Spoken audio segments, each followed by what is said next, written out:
l'homme a été créé, c'est aussi une manière de connaître qui est Dieu. Quand je parle de Dieu, c'est toujours la famille divine, hein, les trois personnes de la famille divine. Nous avons vu également, donc, essayer de mieux connaître qui est Dieu, ce qu'il recherche au travers du paradis, point d'interrogation. Et puis nous avons fini vendredi soir, j'espère que vous vous rappelez par ce beau message, que vaux-tu, quel est ton prix, quelle est ta valeur.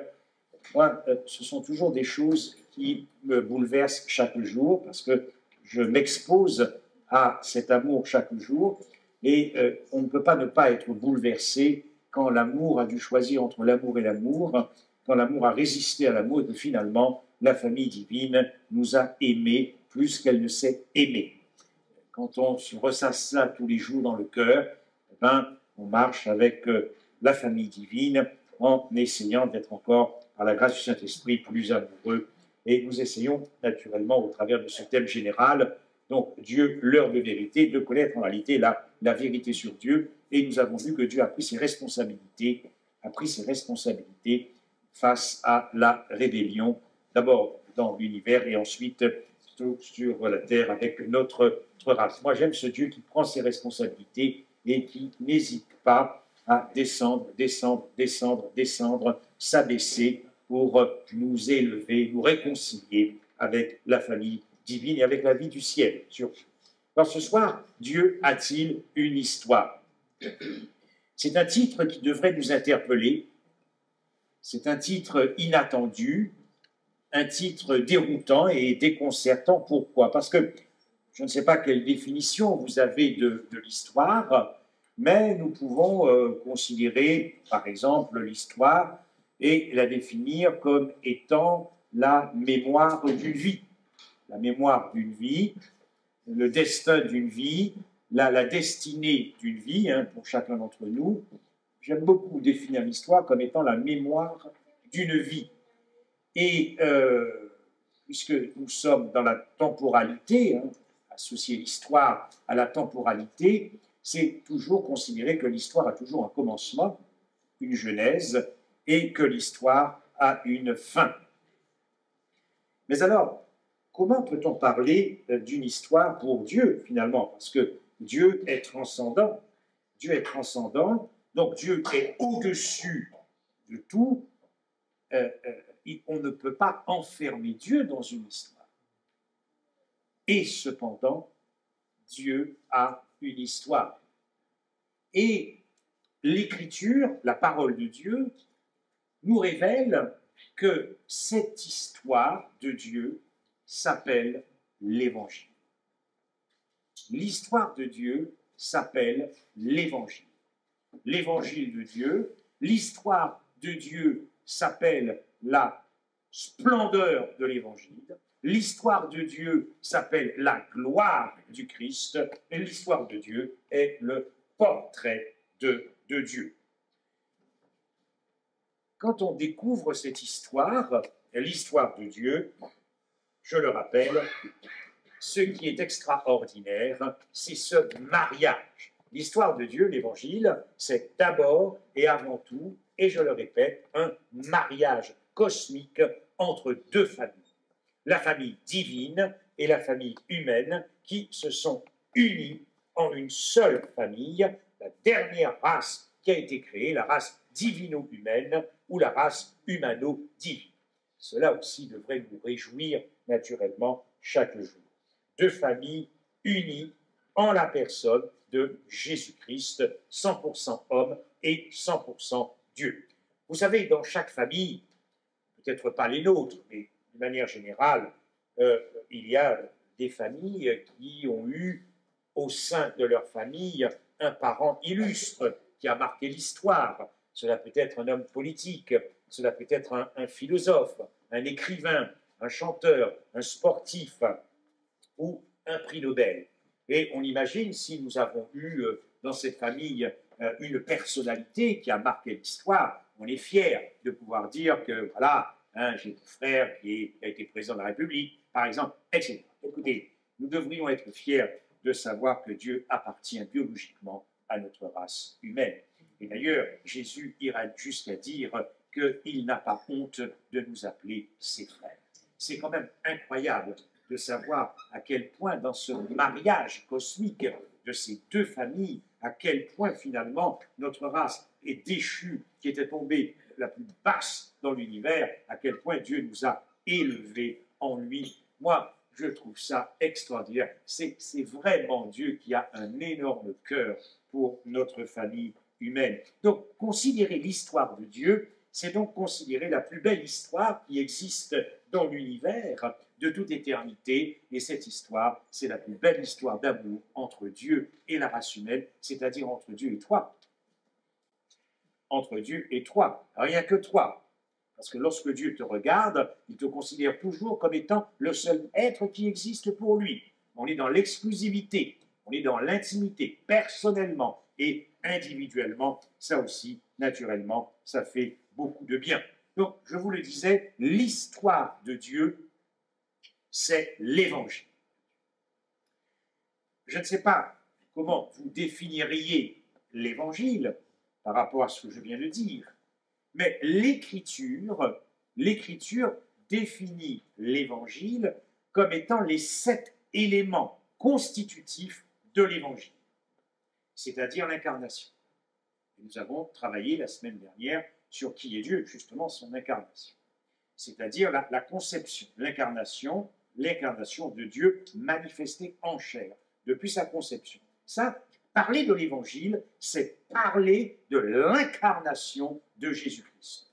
Le deuxième élément de l'Évangile, c'est sa vie parfaite. Une vie d'amour parfaite. Parler de la vie du Christ, c'est parler de l'Évangile. La mort de Jésus-Christ, qui est le summum de l'Évangile.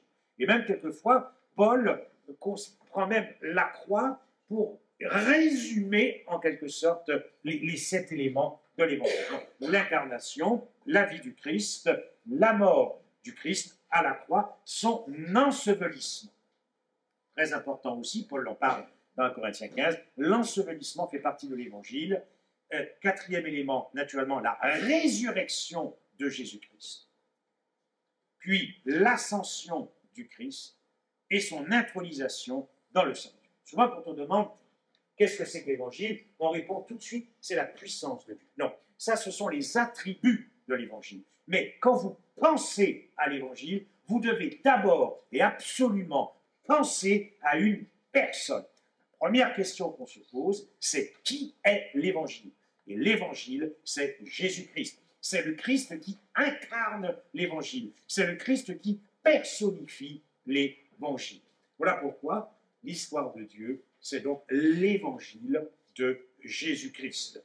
Et ce qui est passionnant, et nous l'avons déjà vu la semaine dernière, c'est que finalement, quand on rentre dans cette histoire, on s'aperçoit que c'est Dieu qui poursuit l'homme. C'est Dieu qui poursuit l'homme. Et qui le poursuit inlassablement, inlassablement, inlassablement. Malgré nos infidélités, Dieu poursuit. Notre infidélité n'abolira jamais la fidélité de Dieu et la loyauté de Dieu envers notre race humaine.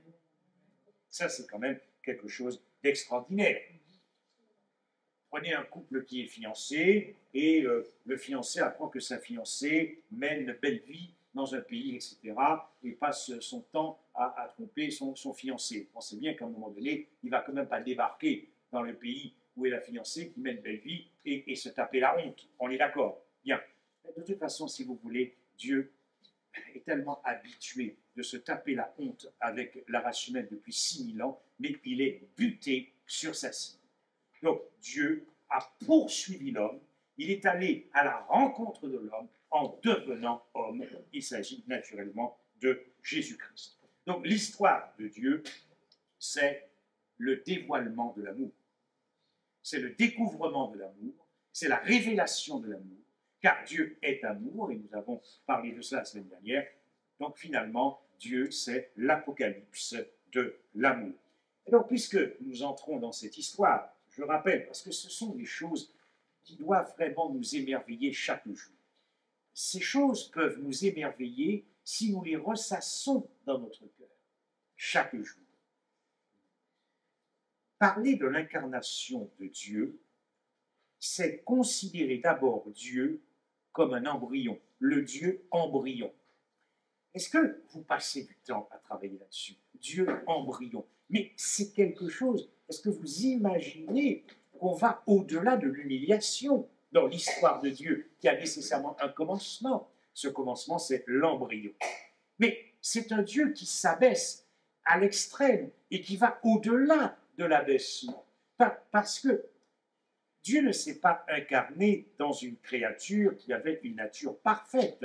Dieu s'est incarné et a pris notre nature déchue. Mais si Dieu, même si Dieu avait pris la nature d'Adam avant la chute, c'eût été déjà une humiliation extrême. Parce que le simple fait que Dieu puisse se mélanger à une créature, mais c'est pire qu'un abaissement, c'est pire qu'une humiliation. Ce sont des choses qui devraient nous émerveiller chaque jour pour connaître ce Dieu. Donc, c'est le Dieu fœtus, tissé dans les reins d'une femme, tissé dans les entrailles d'une femme, tissé dans la matrice d'une femme. L'univers a vu cela, chers amis. L'univers continue d'en parler. Dans les cours célestes, on continue de parler de ce que les êtres célestes et les milliards d'êtres qui habitent dans les mondes ont vu. L'univers ne se lasse pas des merveilles de Dieu dans l'incarnation de Jésus-Christ. C'est donc aussi le Dieu bébé. Le Dieu bébé, c'est à la mamelle de sa mère. C'est aussi le Dieu enfant. L'histoire de Dieu, je parlais tout à l'heure en définissant cette histoire comme étant la mémoire d'une vie. Le Dieu qui est devenu homme, tout en restant Dieu, et qui est remonté dans sa mémoire, il y a cet enfant Dieu. L'enfant Dieu fait partie maintenant de la mémoire de Dieu. Moi, je trouve ça extraordinaire. Autrement dit, il a, dans l'incarnation, attiré à lui tous les hommes, c'est-à-dire la race humaine. Il a tiré à lui la race humaine par des cordages d'amour qui ne se sont jamais rompus, ni même dans le tombeau. Dans le tombeau, la divinité du Christ qui ne meurt pas n'a pas pris un taxi et remonté au ciel. Elle est restée unie parce que dans cette dernière race divino-humaine, ces deux natures ne peuvent plus se désunir, car Dieu ne peut pas se relier. Il est devenu un homme et il restera un homme même dans le tombeau. Et quand il nous a tiré à lui par des cordages d'amour, la rédemption, l'évangile, le salut a donc consisté à ramener notre humanité à l'intérieur de sa divinité. Voici donc, pardonnez-moi, Ésaïe 9, verset 6.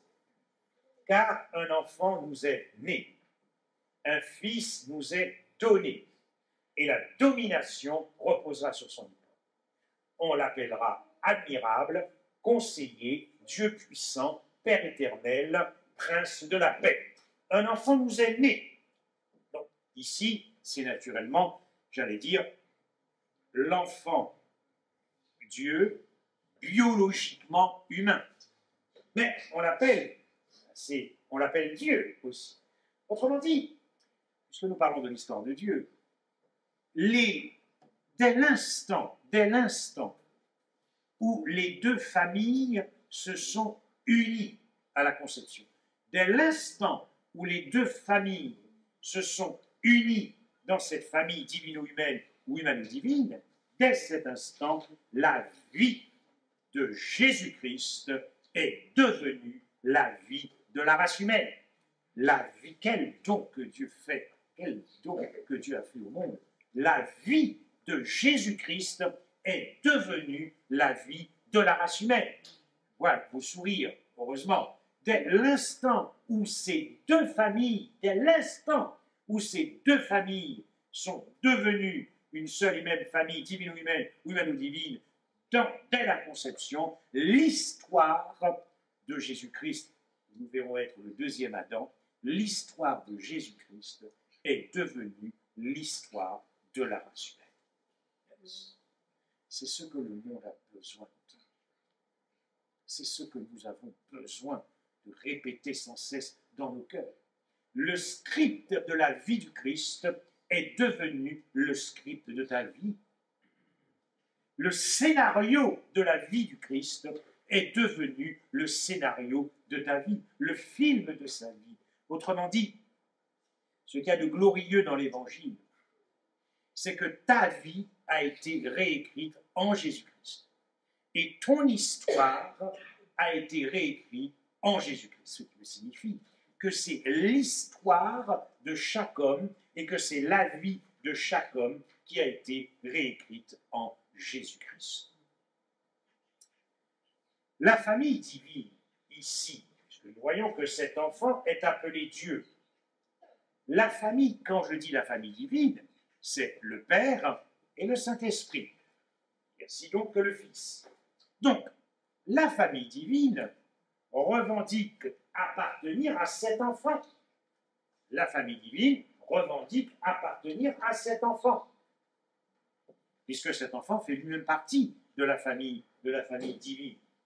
Ce qui signifie que lorsque nous lisons « C'est pourquoi le Seigneur lui-même vous donnera un signe, voici la jeune fille, dans l'hébreu c'est la Vierge, deviendra enceinte et elle enfantera un fils ». Donc nous voyons ici que la famille divine, le Père et le Saint-Esprit, se retrouvent dans cet enfant, se reconnaît dans cet enfant, et se retrouve dans la vie de cet enfant, et se reconnaît dans la vie de cet enfant. Et toute la famille divine s'approprie et revendique la vie de cet enfant comme étant, merci beaucoup, comme étant sa propre vie. Autrement dit, la vie de Jésus-Christ, la vie du Christ, est la vie du Père et la vie du Saint-Esprit. Donc, de la même manière que la famille divine, légitimement, se reconnaît dans la vie du Fils, de la même manière, la famille humaine, la race humaine est appelée à faire de même.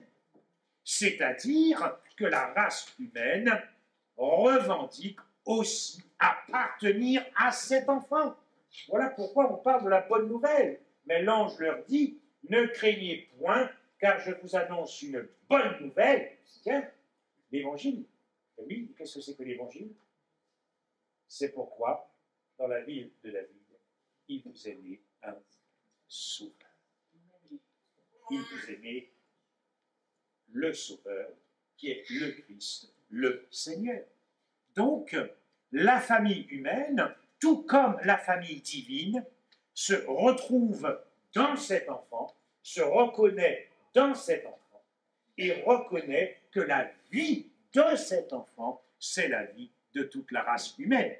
La vie de Jésus-Christ est la vie de la race humaine, et toute la famille humaine donc, va s'approprier la vie de cet enfant comme étant sa propre vie. Et voici, tu deviendras enceinte et tu enfanteras un fils et tu lui donneras le nom de Jésus. Ou encore, dans Matthieu, elle enfantera un fils et tu lui donneras le nom de Jésus, c'est lui qui sauvera son peuple de ses péchés. Voilà pourquoi je parlais de l'histoire de Dieu. Et nous comprenons que si l'histoire de Dieu, c'est l'histoire de son incarnation, nous comprenons donc que l'histoire de Dieu dans son incarnation, manifestée dans la chair, en la personne de Jésus-Christ, et ton histoire ne sont qu'une seule et même histoire. Puisque les deux familles se retrouvent dans cet enfant, constituant la dernière famille divino-humaine ou humano-divine, ce qui signifie que les deux familles ont en commun cet enfant. Les deux familles ont en partage cet enfant. Donc, puisque les deux familles ont en commun cet enfant et que les deux familles ont en partage cet enfant, les deux familles revendiquent cet enfant comme étant le sien. Qu'est-ce que c'est beau ça? Vous ne trouvez pas? Vous ne trouvez pas que c'est beau ça? Mais ça c'est... Mais c'est même plus la peine d'aller au cinéma, quoi. Je ne sais pas pour vous, mais quand on a cette histoire, on s'ennuie, quoi. N'importe quoi, on va s'ennuyer. On va s'ennuyer, quoi. Vous n'êtes pas d'accord avec moi? Moi, je trouve ça extraordinaire. Extraordinaire. D'ailleurs, observez bien ceci. Quand je disais que la famille divine se retrouve dans cet enfant et considère que la vie de cet enfant, c'est la vie du Père et la vie du Saint-Esprit. Car en lui habite corporellement toute la plénitude de la divinité. Le Fils, Christ, Jésus, le Messie, est 100% Dieu. Mais à lui tout seul, il n'épuise pas toute la divinité. Le Père est 100% Dieu, mais à lui tout seul, il n'épuise pas toute la divinité. Le Saint-Esprit est 100% Dieu, mais à lui tout seul, il n'épuise pas la divinité. Donc toute la famille divine se trouvait corporellement donc en Jésus-Christ. Eh bien, la famille humaine aussi, c'est ce que Paul veut dire. Alors, moi et le Père, nous sommes un. Croyez-moi, je suis dans le Père et le Père est en moi. Donc la famille humaine, légitimement, revendique aussi cet enfant comme étant le sien. Et d'ailleurs, Paul dira, vous avez tout. Ici, on est en train de parler d'abord d'une race, la race humaine. Vous avez tout pleinement en lui. Et alors, si la vie de Jésus-Christ, et nous allons le comprendre dans un instant, parce qu'il est le deuxième Adam, le second homme, si la vie de Jésus-Christ, et nous comprendrons demain soir pourquoi il a fallu qu'il réécrive notre vie, parce que c'est sa vie qui nous qualifie pour le ciel. Parce que la première vie que nous avons vécue en Adam nous a qualifiés pour le séjour des morts. Donc il faut réécrire l'histoire. Il faut réécrire l'histoire. Il faut réécrire l'histoire de chaque homme. Il faut réécrire l'histoire de la race humaine. Donc, si la vie du Christ, c'est ma vie, car il considère que c'est ma vie, mais cette vie, elle est parfaite. Cette vie, elle est parfaite. Elle est aboutie. Elle est arrivée à destination.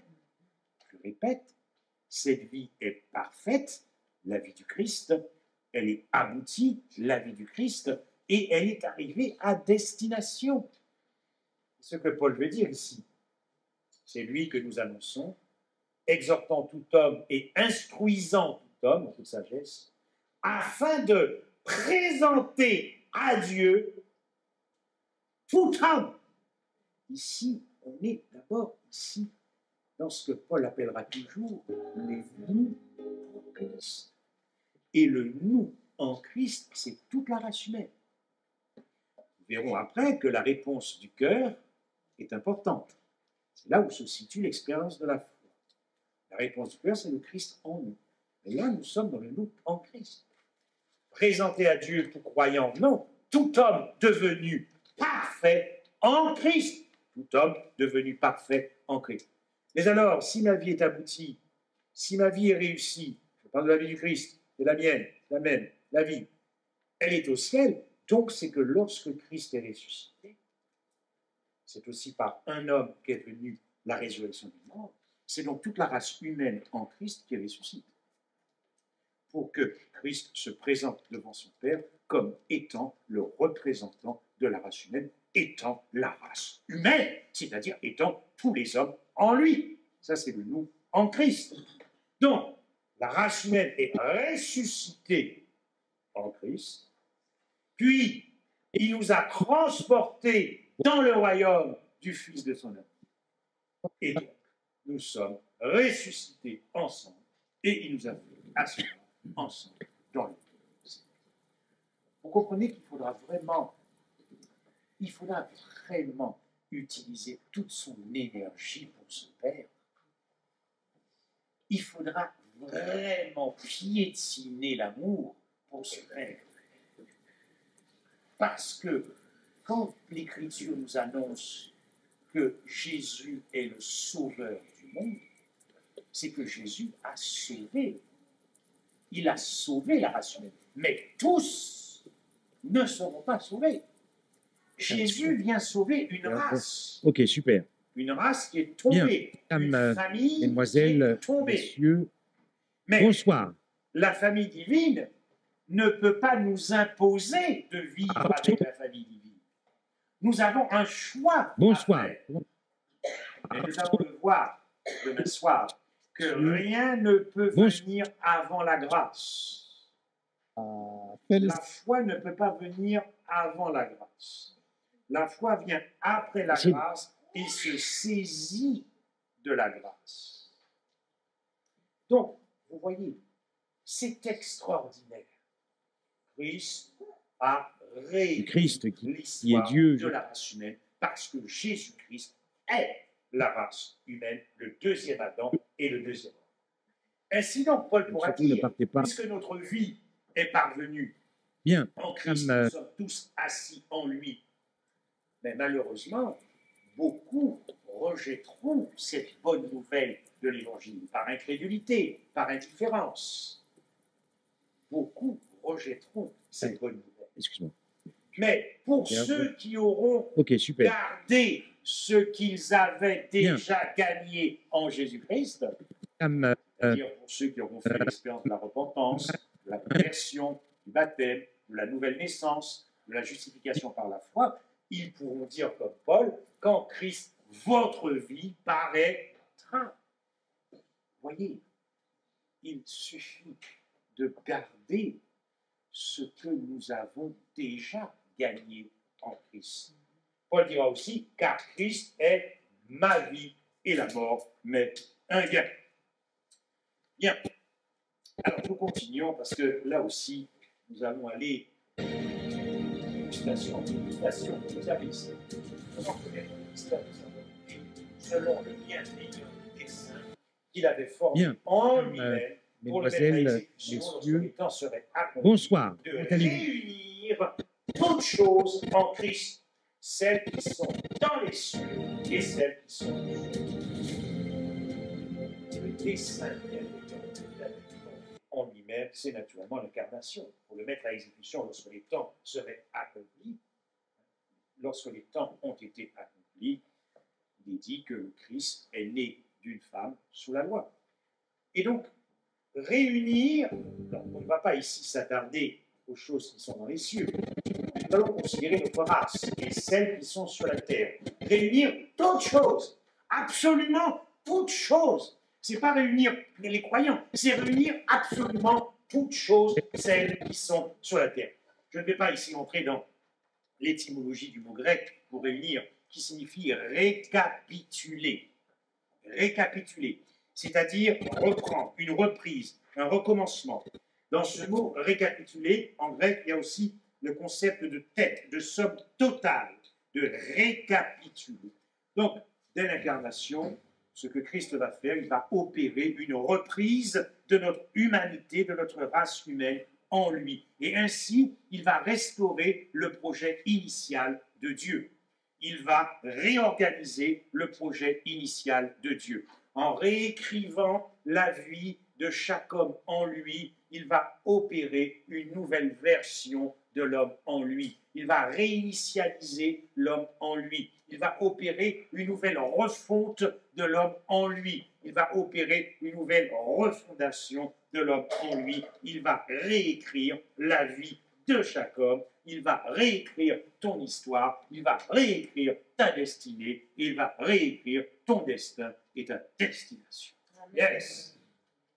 Qu'est-ce que c'est bon de savoir que notre vie a déjà été réécrite et qu'il suffit de dire oui, Amen, Seigneur, Amen, Amen. Ainsi donc, voyez bien que, en récapitulant ainsi, donc en opérant cette nouvelle version de l'homme, il fait entrer en lui l'homme dans sa nouvelle vie, dans sa nouvelle destinée. C'est pour ça que l'ascension du Christ et l'intronisation du Christ dans le sanctuaire, il présente à Dieu en lui-même toute la race humaine. Ça, c'est ce que Dieu a accompli en Christ lorsqu'il a sauvé le monde. Mais dramatiquement, une grande majorité, par incrédulité, par l'insoutenable légèreté de l'être. Par l'insoutenable légèreté de l'être. Par l'incrédulité ou par l'indifférence, rejetteront ce qu'ils ont déjà gagné en Jésus-Christ. C'est triste, n'est-ce pas? Quand vous savez que vous êtes déjà assis dans Christ, dans les lieux célestes, et que vous ne direz pas, quand le Christ apparaîtra, ma vie apparaît parce que vous aurez rejeté cette vie, c'est dramatique, et ça fait beaucoup de peine. Lorsque Ponce Pilate dit ceci, et Pilate leur dit, au moment de l'arrestation du procès du Christ et de son jugement, voici l'homme. Je ne sais pas si Pilate était inspiré ou pas par le Saint-Esprit quand il a dit cela, mais c'est puissant. C'est puissant quand il dit « voici l'homme ». Pourquoi? Mais parce que vous allez maintenant mieux comprendre tout ce que je viens de dire. Observez ce que dit l'apôtre Paul. C'est pourquoi il est écrit « Le premier homme, Adam, devint une âme vivante, et le dernier, Adam, est devenu un esprit vivant. » Lorsque nous considérons la race humaine, nous voyons des milliards d'hommes et des milliards d'hommes et des milliards d'êtres qui ont existé. Ce n'est pas comme ça que Dieu pense la race humaine. Ce n'est pas comme ça que Dieu voit la race humaine. Ce n'est pas comme ça que Dieu a entrepris ce plan de rédemption. Pour Dieu, il n'y a que deux hommes qui ont écrit l'histoire de notre race humaine. Le premier Adam et le deuxième Adam.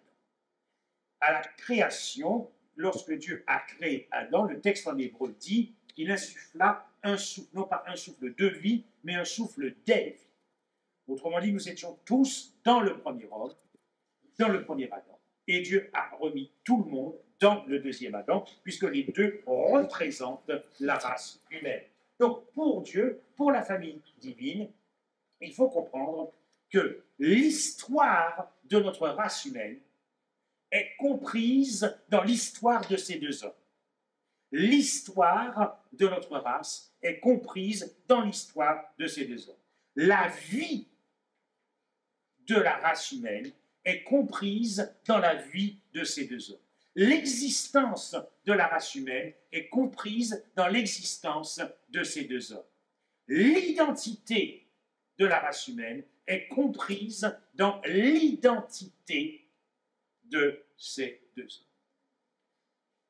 Ce que Dieu veut nous faire comprendre, c'est que nous n'avons pas à rechercher notre identité en nous-mêmes, mais toujours en quelqu'un d'autre. Soit dans la mentalité et l'état d'esprit du premier Adam qui nous a fait chuter, ou soit dans le deuxième Adam, Christ.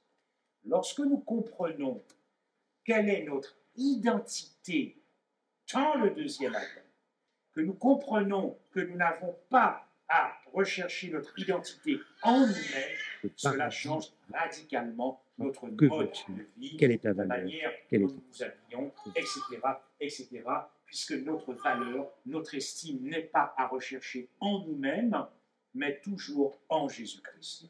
En Jésus-Christ et lui seul. De sorte que lorsque Paul continue en disant que le premier homme tiré de la terre est terrestre et le second homme est du ciel, Paul veut dire par là que lorsque le deuxième homme a réécrit notre histoire jusqu'à nous faire ressusciter tous ensemble dans une nature glorifiée, la vie du deuxième Adam, la vie du deuxième homme, tout en réécrivant notre vie, a effacé, a annulé et a enseveli et a aboli toute notre première vie dans le premier Adam tombé, le premier Adam, le transgresseur. La vie du Christ, du deuxième homme, du second Adam, a annulé, remplacé et effacé notre vie dans le premier Adam.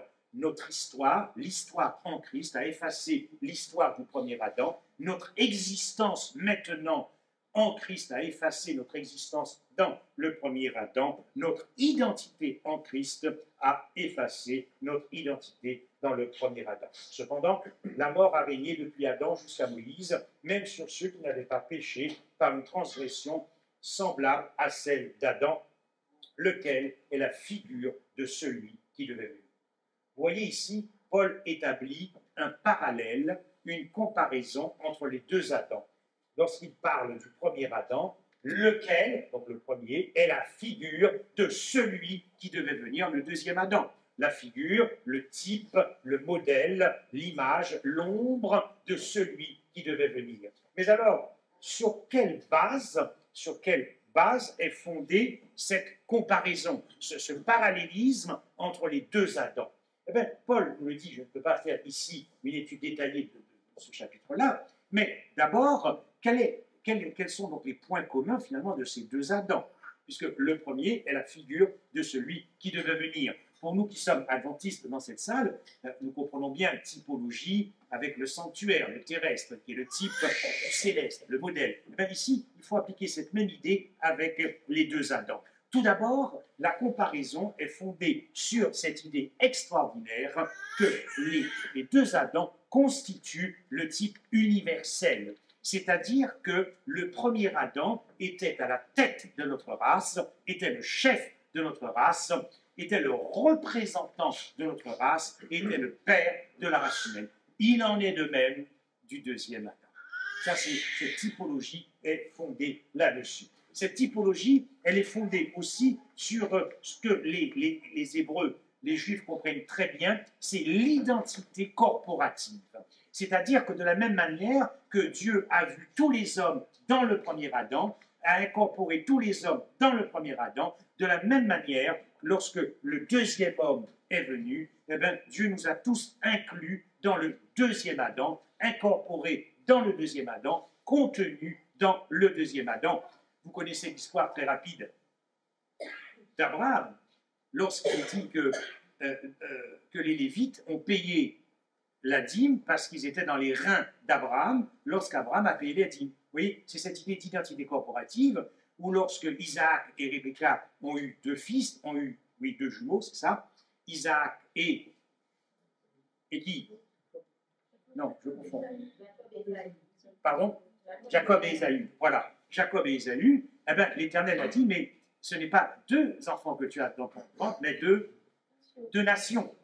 Oui, donc c'est cette idée corporative, d'accord? Nous étions tous dans les reins du premier Adam, nous étions tous dans les reins du deuxième Adam. Cette typologie est fondée aussi sur cette solidarité corporative, c'est-à-dire que ce que le premier Adam a fait a affecté toute la race humaine. C'est ce que Paul veut dire ici, c'est pourquoi, comme par un seul homme, le péché est entré dans le monde, et par le péché, la mort, et qu'ainsi, la mort d'Adam, et qu'ainsi la mort s'est étendue sur tous les hommes, parce que tous sont péchés. Observez bien que le temps ici est au passé, que tous sont péchés dans le premier Adam. Donc de la même manière que ce que le premier Adam a fait, a affecté toute la race humaine, ce que le premier Adam a fait, a entraîné en lui toute la race humaine, il en est de même du second Adam. Il en est de même du second Adam. C'est-à-dire que ce que le deuxième Adam a fait, a affecté toute la race humaine et a entraîné en lui toute la race humaine. Et enfin, cette typologie est donc fondée sur l'héritage. Ce que le premier Adam a légué à la race humaine, c'est le péché, la condamnation et la mort. Ce que le deuxième Adam a légué à la race humaine, c'est la vie et la justification. Mais tous rejetteront, une grande majorité, rejettera ce cadeau. On va conclure en disant ceci. Il n'en est pas du don gratuit comme de l'offense. Car si par l'offense d'un seul, on parle ici d'Adam, il y en a beaucoup qui sont morts. Le beaucoup ici, en fait, c'est tous. Observez bien ce que dit le texte. À plus forte raison. Observez bien ça. À plus forte raison. En anglais, on dit much more. À plus forte raison. La grâce de Dieu et le don de sa grâce venant d'un seul homme, Jésus-Christ, le deuxième Adam, le second homme, ont-ils été abondamment répandus sur le beaucoup, le même beaucoup de la première partie. Lorsque vous considérez l'œuvre du premier Adam, et lorsque vous considérez l'œuvre du deuxième Adam, Paul veut dire qu'il y a une bonne nouvelle de l'Évangile à condition que l'œuvre du deuxième Adam soit supérieure à l'œuvre du premier Adam. Si vous restreignez l'œuvre du deuxième Adam dans un premier temps uniquement aux croyants, c'est donc l'œuvre du premier Adam qui est supérieure, parce que l'œuvre du premier Adam est universelle. Donc si vous considérez que la vie du Christ a été réécrite que pour les croyants, vous allez restreindre l'œuvre du deuxième Adam uniquement à ceux qui vont croire, et donc du même coup, dans cette comparaison, c'est l'œuvre du premier Adam qui est supérieure. Mais ce n'est pas ce que Paul dit. Paul dit à plus forte raison, et avec encore beaucoup plus d'abondance. Encore beaucoup plus d'abondance. Ainsi donc, comme par une seule offense, la condamnation d'Adam a atteint tous les hommes, de même par un seul acte de justice qui va donc, nous l'avons vu, la vie du Christ, depuis l'incarnation jusqu'à sa mort et sa résurrection, eh bien, par un seul acte de justice, la justification qui donne la vie s'étend à tous les hommes. Mais beaucoup rejetteront ce salut qui leur a été donné en, naturellement, Jésus-Christ. Ainsi donc, chers amis, quand vous avez compris votre position en Jésus-Christ, quand vous avez compris votre position, et quand vous croyez en votre position en Jésus-Christ, vous pouvez à ce moment-là lever les mains et dire que Christ est ma justice, que Christ est ma vie, que Christ est mon identité, que Christ est ma valeur, que Christ est ma perfection, que Christ est ma performance, que Christ est mon identité. C'est ce qui est dit ici. En son temps, Judas sera sauvé, Israël aura la sécurité dans sa demeure, et voici le nom dont on l'appellera l'Éternel, notre justice. Mais dites-moi, quand vous avez compris votre position, et quand vous avez cru en votre position, vous croyez que votre vie a donc déjà été vécue. Donc lorsque vous dites « Oui, Seigneur, je veux garder ce que j'ai déjà gagné », c'est-à-dire cette vie parfaite qui a été écrite par le Christ. Mais dire à Jésus, oui Seigneur, je crois que la vie que tu as déjà vécue, c'est la mienne. C'est donc que je la revendique, c'est que je la veux, cette vie, je la désire, je la chouchoute et tout ce que vous voulez, je la chéris. Mais alors, comment puis-je dire, je crois que ma vie a déjà été vécue et que dans le même temps, je ne cherche pas à vivre cette vie que j'ai déjà été vécue.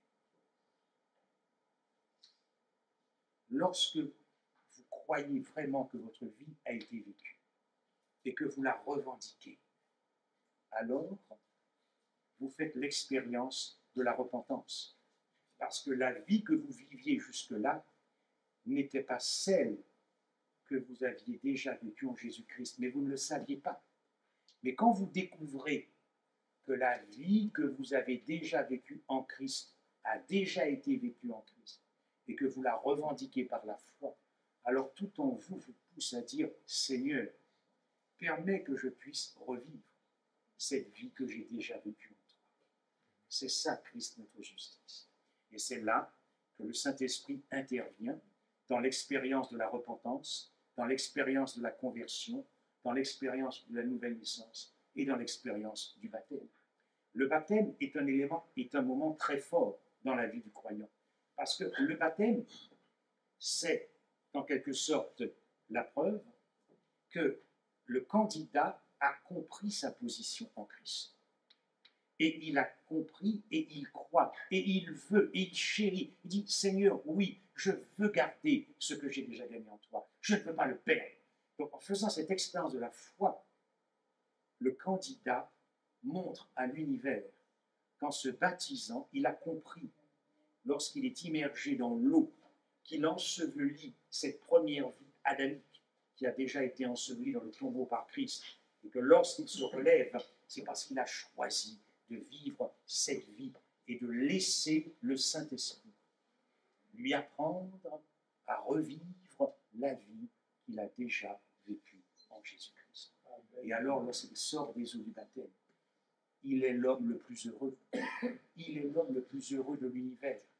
Et il sera l'homme tous les jours s'il continue à s'exposer à ces vérités, parce qu'il pourra lever les mains et dire ce que Christ est, je le suis.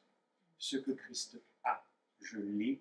Ce que Christ vaut, je le vaux. mais ce que Christ représente, je le représente. Amen. Amen.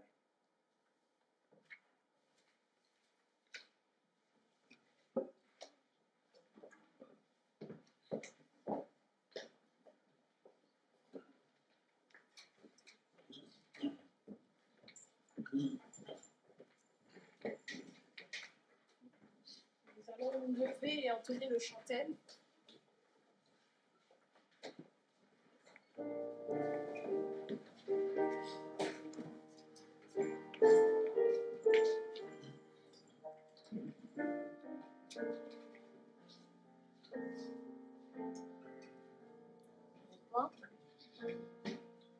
C'est dur de se décider quand la route est inconnue.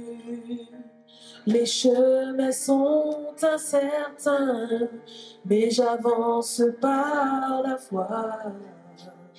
Car tu m'as fait une promesse, celle d'être à mes côtés, de me conduire, me guider. Oui, Seigneur, j'y crois. Conduis-moi et je te suivrai. Conduis-moi et j'irai. Tu m'as appelé et je t'ai dit oui.